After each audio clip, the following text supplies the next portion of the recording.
My great pleasure to introduce the first speaker tonight, Professor Cathleen Crudden, who's in the chemistry department at Queen's.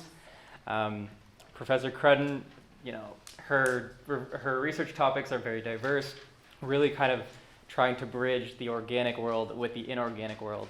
But today she'll be telling us about why molecules are right or left-handed and why does it matter. So without further ado, thanks, Kathy. Thank you.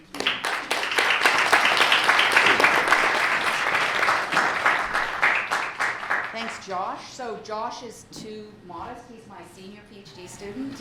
He is a hair's breadth away from graduating with a PhD. So I'm really happy that he could come and introduce me because he's very tired. And I'm very happy to see a lot of young people here. So I hope you guys enjoy. And if you have any questions after, please come and talk to me. It's really important that everybody gets interested in science. Science is extremely exciting, and it's a great way to expand your knowledge. So, how many people here are right-handed? How many people are left-handed? Okay, so way fewer. So the people who are left-handed, you guys are very unique. I mean, your right-handed people may be unique too. But just in terms of whether you're right or left-handed. And all people, all communities over the earth are always are all predominantly right-handed. And we actually don't really understand why. Yeah, I know it's not. Okay. Yeah. So there's a lot that we don't know in science, which is why it's great having young people here, because hopefully you guys can figure some of this stuff out. But let's talk about molecules. It's actually kind of weird that molecules are right and left-handed. I mean, when I was a student and I learned about this, I thought this was kind of strange. And so we're going to focus on two of the most important groups of molecules, amino acids and sugars. So these are very important for us because this is basically food, right? Amino acids are what's in proteins that we eat, and sugars are obviously in everything that's super tasty. So actually, almost all of the amino acids, 19 of the 20 amino acids that we need, are chiral. Sorry, we're getting there. I'm getting ahead of myself. Are handed. So they're actually left-handed. On the other hand, sugars, all the sugars that we eat, all the sugars that exist are right-handed, which we call dextro. Right? It's a very weird fact. And what's important about this is that amino acids are actually building blocks for key molecular machinery in our body, because they're the building blocks of our own proteins, and they're building blocks of enzymes and everything in our body that does the molecular machinery, that makes our hormones, that digests our food. These are all made up of amino acids, so that means they are all left-handed too. Sugars are also involved in a lot of molecular recognition in our body, and they're the key component in this amazing, famous molecule, which is DNA. So DNA gets its handedness, this famous twist, from the sugars, ribose and deoxyribose. So that's the R and the D. And here I show you a very detailed picture of DNA. The center part is the base pairing, and the exterior is the sugar. So this is it moving. And now you can, I think, see the twist as it moves. So the exterior curves up like this. Right? Does anybody know what an emoji is? All the young guys know what emojis are, right? So actually, last year, a DNA emoji was introduced. But the scientists got really mad because it went the wrong way. We were very unhappy about that. So you can look this up. We get unhappy about silly little things like that. Okay, so I'm going to introduce you to this term, chirality. This is a scientific term for handedness. So if a molecule or a structure can be right or left-handed, we say it's chiral. And that comes from the Greek word chir, for hand. We love using Greek and Latin words. So I'm going to show you that chirality is actually not a property of just molecules. It's a property of many different types of structures. So here are two very common structures things that we find in our home: nails and screws. Right? So who thinks, before you answer, I'll give you a hint. Who thinks that a screw would be, so one of these is chiral, one of these is not. Who thinks that the screw is chiral? And I'm going to give you a hint, DNA. It's got kind of that same DNA looking thing, right? Yeah, that's chiral. The nail is actually a much simpler structure. It's got symmetry. It's not chiral. Here's another one. Gloves or a hat. So again, I'll give you another hint. Chiral means hand. Who thinks gloves are chiral? All right. Okay. Now hats, that's true. Hats are not chiral because our heads are spherical and they're symmetrical. They should be. Okay. If nobody's is, go see a doctor. Not me, like a real doctor, not me. These are not chiral. Okay. Let's get a little harder. This is actually harder. Let's look at some fun stuff. What about a baseball bat, a golf club, or because it's winter, a hockey stick? Okay. So one of these groups is chiral and one is not chiral. So the hint I'm going to give you is, I'll come back to you. The hint I'll give you is one of the easiest ways to find out if something's chiral is to interact it with another chiral object, right? So I'm chiral, I'm right-handed, right? And I have to then, the question is, can I borrow a hockey stick from my right-handed or my left-handed friend? Would it work as well? So who thinks the hockey stick and the golf club are chiral? Yeah? Yeah, you're right. Okay. The baseball bat, I can borrow anybody's baseball bat. Doesn't matter. I can use it because it's an achiral object. Okay? And so this is a fitting process, and this is exactly the same way that molecules work in your body. Your amino acids, your proteins, they are all left-handed. So they interact differently with right and left-handed sugars that you take. If you were to take left-handed sugar, it would not be sweet, right? So there's all kinds of things that, interactions that are different. Chiral. All right. And so pharmaceutical compounds, this is getting more and more to what we do. So this is now like a real molecule. And this is a molecule that was used way back in the 60s. It's called thalidomide. It's actually a very simple structure. It's a very sad story. So women took this drug to prevent morning sickness, but it actually caused some very bad birth defects. So the children who were born actually had no arms.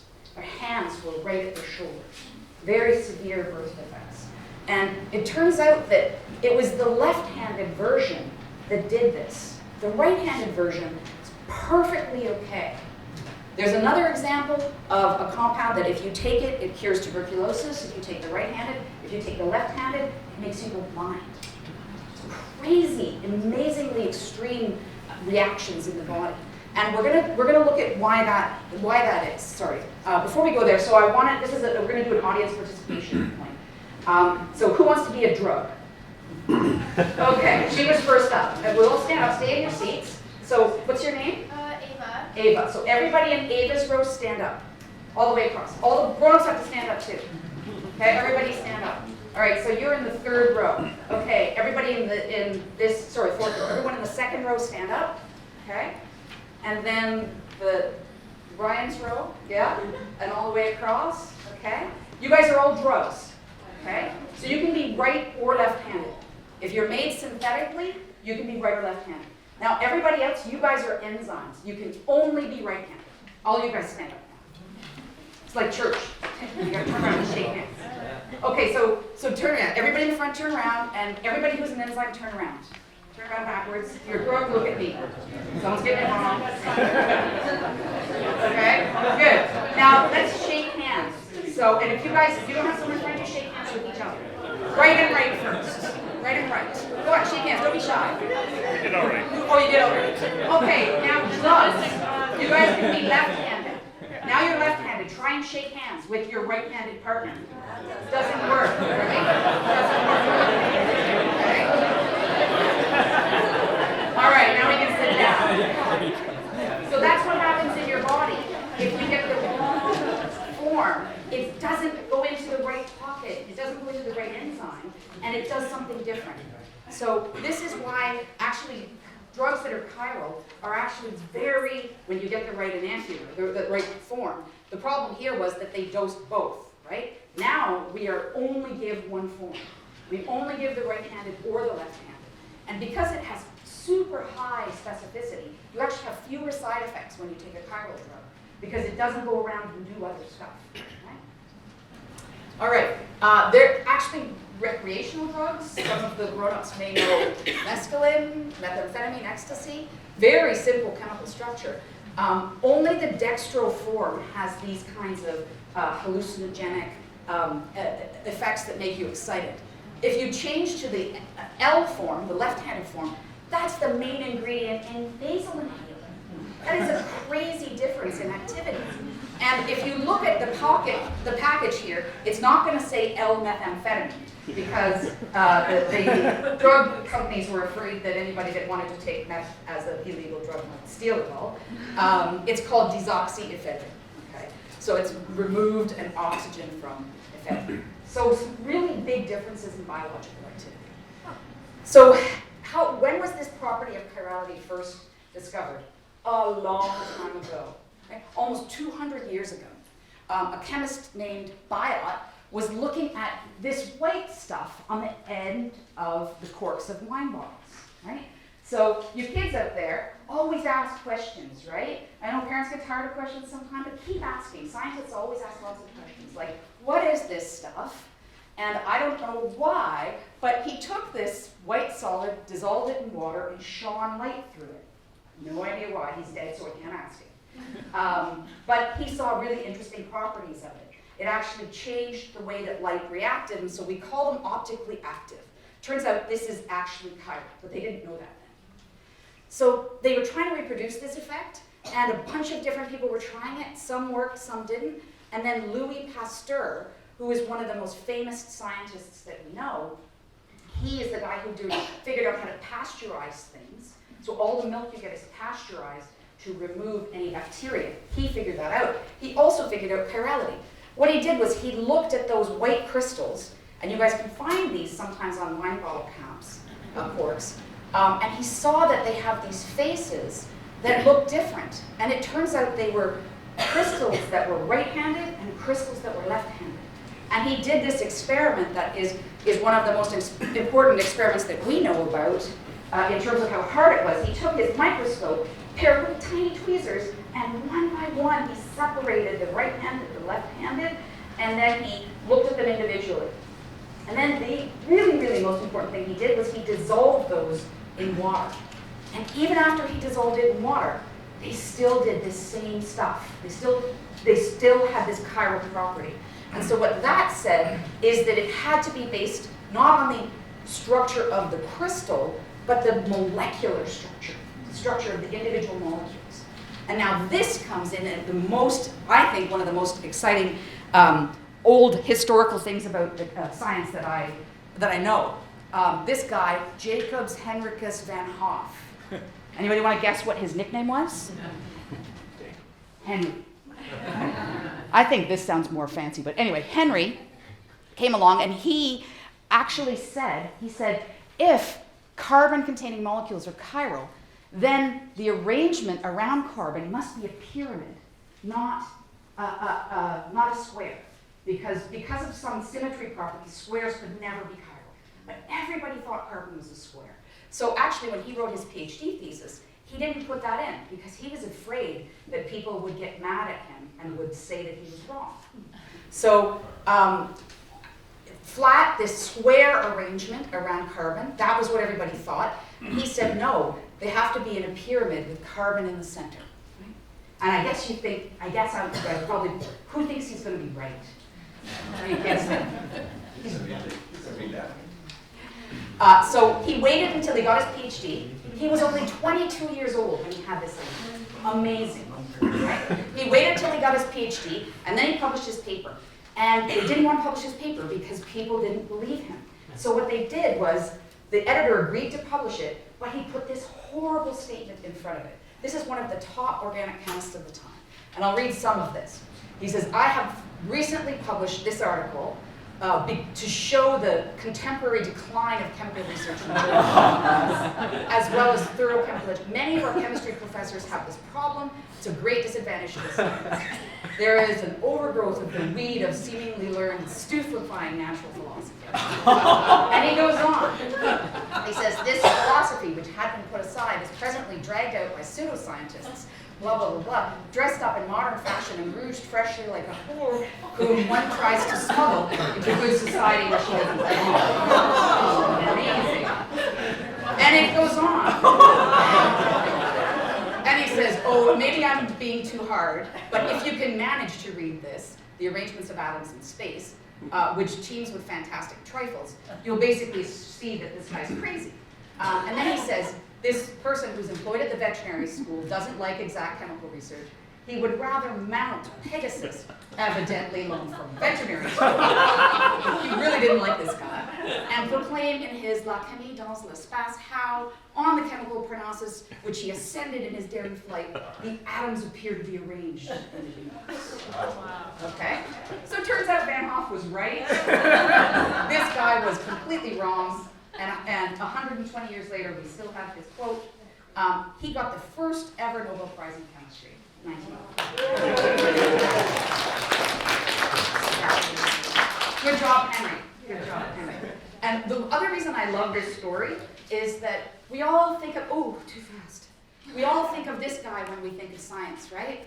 We think of old guys with crazy hair. That is not how science is done. Science is done by young people, right? And in fact, even Einstein had most of his key discoveries when he was very young. So now I want to just conclude in a few slides and show you what we do. We love chirality, clearly, and we want to synthesize chiral molecules. We want to find better ways to make them so people can take drugs more safely, right? But it actually tends out to be difficult. So when you have more complex molecules, so simple amino acid, one chiral carbon, we have two possibilities, right or left. That's it, right? If we add a second chiral carbon, now we have right, right, left, left, or right, left, left, right. 4, right? We have 3, we actually have 8 possibilities. 5, 32, and that's not changing anything about the number of atoms, the type, nothing. And is this a normal kind of number of carbons? Yes, this is testosterone, 6 chiral carbons, 64 possible structures. This is vitamin B12, crazy complicated structure, right? It's got cobalt with a bond to carbon, it's really crazy. That has 14 chiral carbons, 16,384 possibilities. And this, one of the most complex molecules ever made, this was actually made synthetically, and the whole structure was elucidated by actually a friend of mine from Japan, Daisuke Uemura. He's a crazy guy. 71 chiral carbons, 2 to the 71 possible forms, that many possible structures with the same formula. Crazy. Chirality is absolutely crazy. All right, so what do? I don't make molecules like that.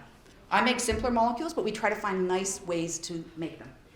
We have these benzene rings that we put to one carbon, and these are called triaromethanes. We make them with metals. And here I'm going to show you what we do with these. So these molecules actually affect cell division. So what we've done here is we've taken green fluorescent protein, and we've tagged it to tubulin, and this is a tobacco cell. And now this is just a regular tobacco cell. You're going to see all this microtubules here. They're going to come together and split into 2 cells right there. See that? Okay. Then we treat this with one of our molecules, and it stops all cell division. So that tubule came together, but nothing happened. But the plant is still alive. Now this is one that we made that I guess was kind of toxic. All of these poor little cells are blinking out of existence. This guy's hardy, but spoiler alert, he will not make it. We can also do this in whole plant embryos. Now we're going to see these are 2 controls. These are going to reproduce like crazy, and these guys are going to go nice and slow. So you see these splitting and splitting. These are actual cells forming.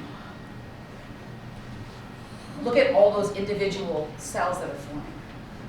But this one, which is with our molecule, is staying there. Why do we want to do this? Because this is a herbistatic. So if a drought was coming, we could treat with our molecule and we could protect plants and keep them in stasis until rain came so they could grow. And one of the last things we do is we like to put carbons on metals. This is a nanocluster we've made. These are 13 individual gold atoms, and all that gray is carbon that we've put around it. And we can make and control the structure of these tiny nanospecies. All right, so as I said, chemistry is done by young people. And this is my group. You can see Josh. He doesn't have a giant head. He's just taking a selfie. We call these groupies because there's a group. But this is my group, which is really composed of people from all over the world and really fabulous. And this is Team Japan. I have a lab in Japan too. And this is my best total synthesis here, my daughter, Caitlin, who doesn't actually work for me, but she likes coming into photos.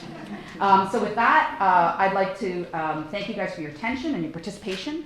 And I'd like to bring Josh back up here.